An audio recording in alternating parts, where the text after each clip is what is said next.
as well, and we're honored to be here. Thank you. Mr. Secretary, are you planning to cut the number of American forces in Europe, shift to the Pacific, and focus on China? There are no plans right now in the making to cut anything. There is a understanding that we're going to review force posture across the world, right? President Trump's planning assumptions are different in many ways, or at least strategic assumptions, than Joe Biden's were. We certainly don't want to plan on the back of the withdrawal from Afghanistan and what happened on October 7th and the war that was unleashed in Ukraine. You have to manage and mitigate those things by coming alongside your friends in Israel, ensuring their defense, and peacefully resolving the conflict in Ukraine. But those shouldn't define how we orient. And with hopefully a rapid peace deal in Ukraine, which the president is committed to delivering, we can then review force posture and encourage, as you're gonna see tomorrow in Ukraine at the Ukraine Contact Group and the NATO Ministerial, we're going to have straight talk with our friends. This kind of urgency of this moment requires friends talking to friends about capabilities, about leadership, about stepping up, about burden sharing, and the incentives to say the European continent deserves to be free from any aggression, but it ought be those in the neighborhood investing the most in that collective, individual and collective defense. That's common sense, as the president talks a lot about. Common sense is you defend your neighborhood and the Americans will come alongside you in helping in that defense. If and when that happens, and I believe it will, because of President Trump, most NATO countries are already close to 2%. We believe that needs to be higher. The president has said 5%. I think he's right. That's a reflection of a need to invest on the continent. If and when that happens through investments in defense industrial base as well, then yes, America, as the leader of the free world, defending American interests, is going to need to make sure we're focused properly on the Communist Chinese and their ambitions in the Indo-Pacific and, as I mentioned before, around the world. So we would be remiss in not reviewing force posture everywhere, but it would be the wrong planning assumption to say, oh, America's abandoning something or America's leaving. No, America's smart to observe, plan, prioritize, and project power where we need to deter conflict. We don't want conflict with China. We don't want the president has ran on being a peace president, and he's delivered that. But being strong, peace through strength, is how you deter that. And we want to posture for that, just like we believe the Europeans, alongside our support, need to on the continent as well. Is China the biggest threat to the United States? Well, right now, the biggest threat was securing our own border, which we are addressing rapidly. And I'm proud of what NORTHCOM has done and the Defense Department has done, is shifting there. You don't have a country if you don't have borders, as the president has pointed out. And we've been defending other people's borders for a long time. Time to defend ours. So we're sealing that border. We're continuing to doing that. But as far as external threats, there's just no doubt the Communist Chinese ambitions are robust. Their view of the world is quite different than ours. And whoever carries that mantle is going to set the tone for the 21st century. You made a point to do PT with 10th group this morning on very little sleep. Why was it so important for you to do this? And tell us about the workout. I did do PT with the troops this morning. Listen, it's not that long ago that I was right there with them. I probably, no offense, General, I probably connect more with those guys than I do with four-star generals. But now I get the chance of working with four stars and others who are committed to the troops. But when I can get down, do push-ups and deadlifts with the troops, and just hear from them, what's working, what isn't, how do you see your mission set? I love that. So there was never a doubt, even though we got in at 2 in the morning, that we were getting up a couple hours later to go do PT. It's a reminder that you guys, the press in Washington, might think I'm young, but in military terms, I'm old. And that showed this morning with these young guys who ran circles around me in that parking lot. We'll go Secretary then Hegseth. Zach. Go ahead. Thanks for doing this. You mentioned earlier that President Trump wants NATO countries to spend 5% of their GDP on defense. Do you think the U.S. should also spend 5% of its GDP on defense? Well, I think the U.S. needs to spend more than the Biden administration was willing to, who historically underinvested in the capabilities of our military. So the president is committed, as he was in the first term, to rebuilding America's military by investing. And you're going to see that in the conversations on Capitol Hill. We've already been intimately involved with the folks on HASC and SASC and the appropriations, talking about the capabilities we're going to need, not just next year and the year after that or for the next 4 years, but for power projection going forward. And then the reforms needed to make sure that every dollar goes further. Now, at a minimum, we should not go below 3%.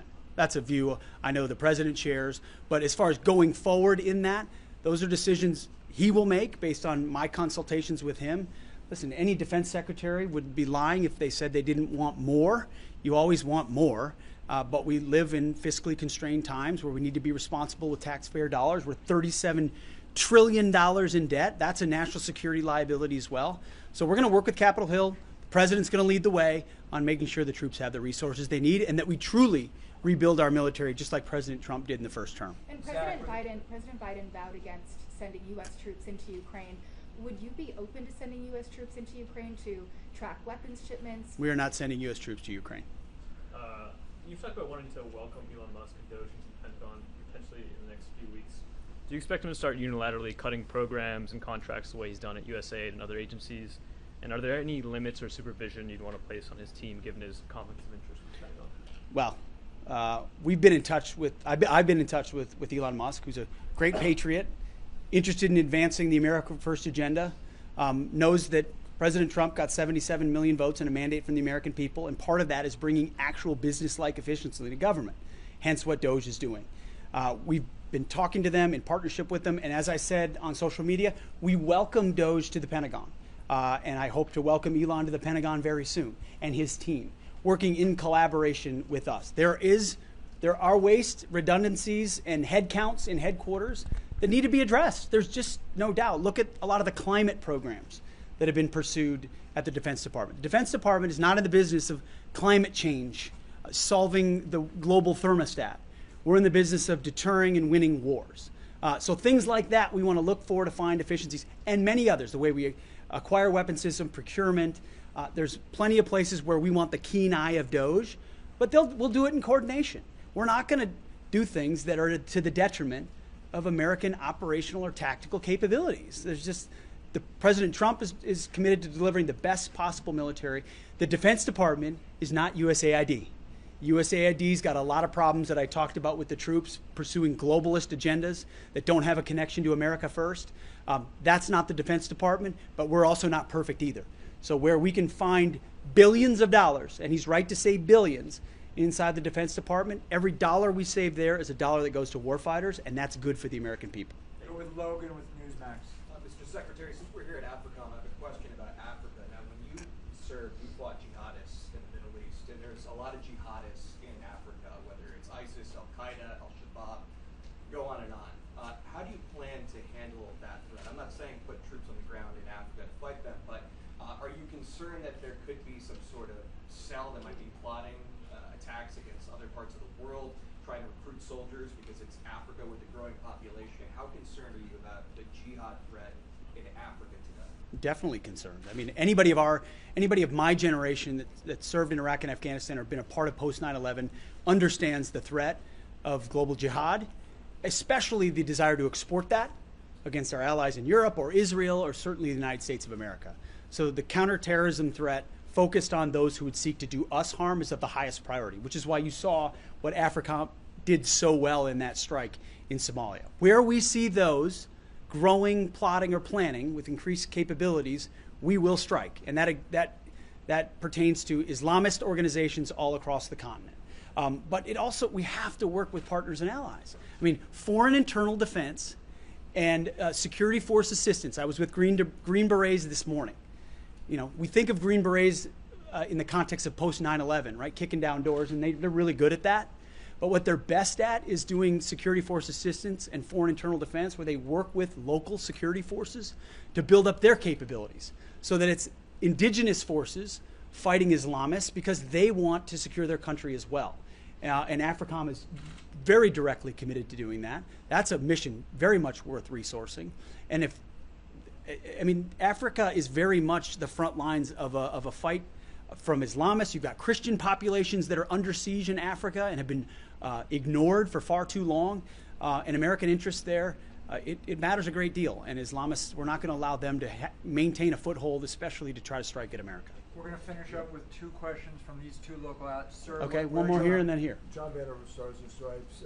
Also related to AFRICOM and Somalia, during the end of President Trump's first term, he elected to pull forces out of Somalia and switch to more of a rotational concept. President Biden sent troops back in there on a full-time basis. What's your vision going forward for Somalia? Do you want to maintain troops there continuously, or are you looking more towards pulling them back? Well, I mean, I want to listen to the commanders on the ground, first and foremost, as does the president. I mean, he's charged me with, hey, give me your best advice, but also keep your ear to the ground of what's most effective. But he's also been very clear that we're not trying to have American boots all over the globe. Where we can do counterterrorism effectively over the horizon, that's the preference. But we'll review the force posture there with the generals doing the heavy lifting and take it into consideration, no doubt. But thankfully, we had the intelligence capabilities to do the kind of strike that we saw, and we believe we can do more of that. France, last question. So, so you renamed the name of Fort Liberty into Fort Bragg, and you honored a private first class who lost his life for liberating Germany.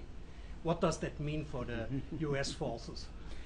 Well, first it means Bragg is back. It means the legacy of an institution that generations of Americans have mobilized through and served at is back. I mean, it's a shame what was done to vets, service members, their families, who were born there, deployed out of there, lived there, I was with airborne troops here, some of which spent 25 years at Fort Bragg, and never called it Fort Liberty, because it wasn't Fort Liberty, it's Fort Bragg. And so I was honored to be able to put my signature on that. By the way, with the support of the President of the United States, who set the tone on this and said, I want Fort Bragg back. And we're honored to support a private first class who received a Purple Heart and the Silver Star at the Battle of the Bulge. We're honoring a private first class, and I'm proud that we have a Marine Corporal as the Vice President of the United States too. Junior enlisted have never seen better days.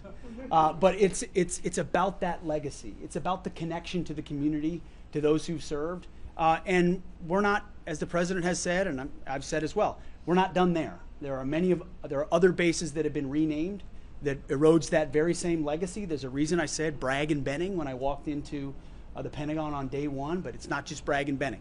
There are a lot of other service members that have connections, and we're going to do our best to restore it. It's an honor to do so. Thank you all for your time. Appreciate it. Thank you. Thank you. Thank you. We'll get more time later. Thank you. Thank you. All right.